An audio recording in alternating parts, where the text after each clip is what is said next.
Welcome. Please have a seat, everybody. Thanks so much. Welcome, one and all, to The Late Show. I'm your host, Stephen Colbert. It's a little crisp. There's a whiff of pumpkin spice in the air. It is spooky season in America when pale, ghostly figures of the damned roam the streets, crying out in agony of their cursed fate. Speaking of which, Mike Pence. On Saturday, the former vice president withdrew from the presidential race. Now, I don't know about you, but I was very surprised that Mike Pence was running for president.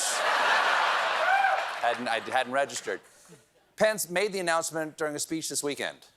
Traveling across the country over the past 6 months, I came here to say it's become clear to me this is not my time. He's right. Mike Pence's time is 1692. His place, Salem. His job, man who shoves woman into river to see if she's a witch. There you go, yes. Look, you can be sure. Look right there. That's the sign. You can be sure she's regular lady when the bubbles stop. That's science. Pence said he prayed over the decision, which is not surprising. After all, he titled his campaign launch memoir, So Help Me God. God responded with his own book, New Phone, Who Dis? Not very nice. He got ghosted. You like it? He got ghosted by the Holy Ghost. Still, I don't understand why Mike Pence would drop back. Look at the campaign event he held this month at a pharmacy. Jim, can we zoom in on that customer? That is the most thrilled anyone's ever been to see Mike Pence. Turns out that there, the CVS of Infinite Sadness was, in fact, the highlight of Mike Pence's campaign. At another recent stop, Pence spoke to just 30 people at Greenfield, Iowa's Olive Branch restaurant. Yep. Couldn't quite make it to Olive Garden. He had to settle for Olive Branch. You know their slogan, when you're here, your family is looking for you. They're worried. He said, Olive Garden, Grandpa. Perhaps the biggest harbinger of doom was that Pence couldn't get a crowd of 15 to a pizza ranch. Which, of course, raises one obvious question. What the hell is a pizza ranch? Well, I put my crack team of researchers on the question, and turns out Pizza Ranch is the largest, most recognized pizza chain in the Midwest, with hit dishes like cactus bread with cinnamon streusel, piping hot mashed potatoes, and bowl of corn. You know, pizza. Now that Pence is out of the race, the other Republican candidates have a shot to pick up all of his support in Iowa, which is a whopping 2%. Hear that, Chris Christie? You bag those Pence voters, you could be polling as high as 2%. Now, I'm sure he's higher than that. No letters, no calls, Chris. Now that Pence is hanging it up, one candidate trying to get his endorsement is the guy who tried to get him hanged. I don't know about Mike Pence. He should endorse me. He should endorse me. You know why? Because I had a great, successful presidency, and he was the vice president. He should endorse me. One problem. You're asking for the endorsement of someone you almost got killed. That's like if Jigsaw's victims left a Yelp review, very challenging escape room, 2 thumbs up if I still had thumbs. That wasn't the only speech Trump gave this weekend. He took the stage in Sioux City, Iowa, or as Trump said, a very big hello to a place where we've done very well, Sioux Falls. Thank you very much, Sioux Falls. Ooh, Sioux close, yet Sioux far away. Thing is, Sioux Falls is in South Dakota. So when Trump didn't correct his mistake, an Iowa state senator tried to help him out.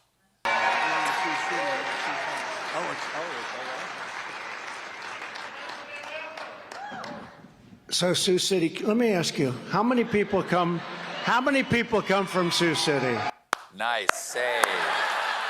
That really well done. That's like a guy screaming his ex's name in bed and then saying, oh, I said Lisa, I meant Vanessa. Let me ask you, how many people are here from Vanessa? Anybody? You? Just you, miss? We're learning more about the new Speaker of the House, Louisiana Congressman Mike Johnson, seen here showing the size of a fish he recently baptized. After winning the gavel, Johnson took some time to chat with Sean Hannity and told America he's an open book. Someone asked me today in the media, they said, it's curious, people are curious, what does Mike Johnson think about any issue under the sun? I said, well, go pick up a Bible off your shelf and read it. That's my worldview. That's what I believe. Well, okay. No, if that's great. If the Bible is his worldview on any issue, I don't know why progressives are nervous. He's clearly going to ask the rich to sell all their possessions and give the money to the poor. And that's really good for him. Good for you. Good for you. And, like, you know, being biblically faithful is not easy for a guy from Louisiana because now he has to give up shrimp, crab, oysters, and barbecued pork. And I'm sure he's going to miss his wife when she has to be cast out of town during the time of her blood, only to be allowed to return when she brings 2 turtle doves to the tabernacle for the priest to sacrifice. You know, issues. But that, you know, pizza.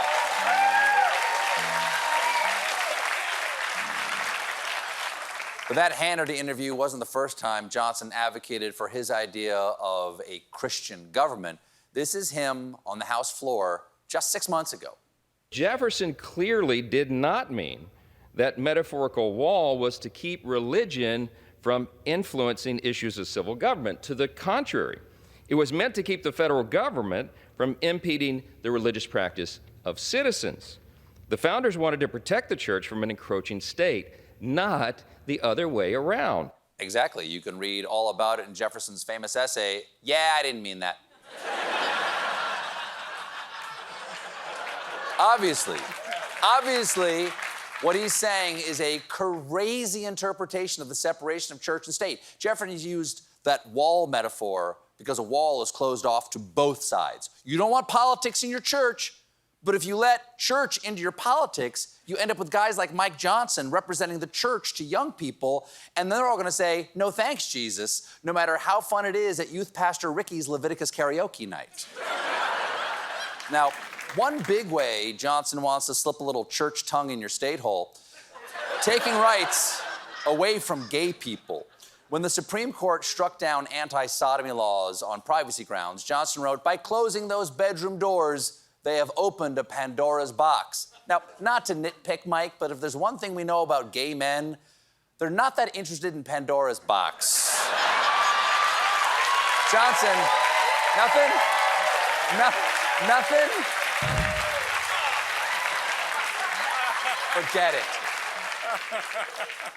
Johnson is so Bible-y, he helped get public funding for an organization called Answers in Genesis, which believes the Earth is only 6,000 years old, so they could get public funding to build a theme park in Kentucky called the Ark Encounter, a life-size Noah's Ark museum. Don't forget to visit the gift shop where you can pick up those adorable salt shakers filled with Lot's actual wife.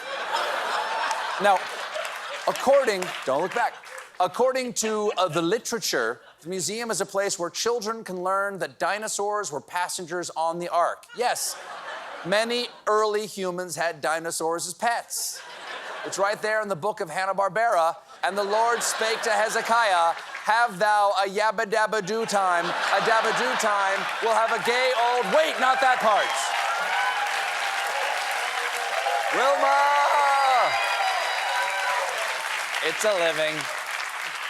And lest you think Mike Johnson was just some lawyer representing a client there, here he is talking about the Ark Encounter on his podcast. The Ark Encounter is one way to bring people to this recognition of the truth that, you know, what we read in the Bible are actual historical events. Which is why Mike Johnson has recently partnered with a major studio to release this eye-opening new documentary. From Universal Pictures and the mind of Mike Johnson comes the greatest adventure ever told. Welcome to Jurassic Ark, the story of a man who built a 300-cubit boat, filled it with delicious animals, and then added meat-eating dinosaurs. Starring Noah, Noah's kids, and Jeff Goldblum as Noah's sexy veterinarian. This summer, set sail on an inescapable floating buffet, Jurassic Ark. Rated G for Jesus. We got a great show for you tonight. My guests are Henry Winkler and Melissa Etheridge. When we come back,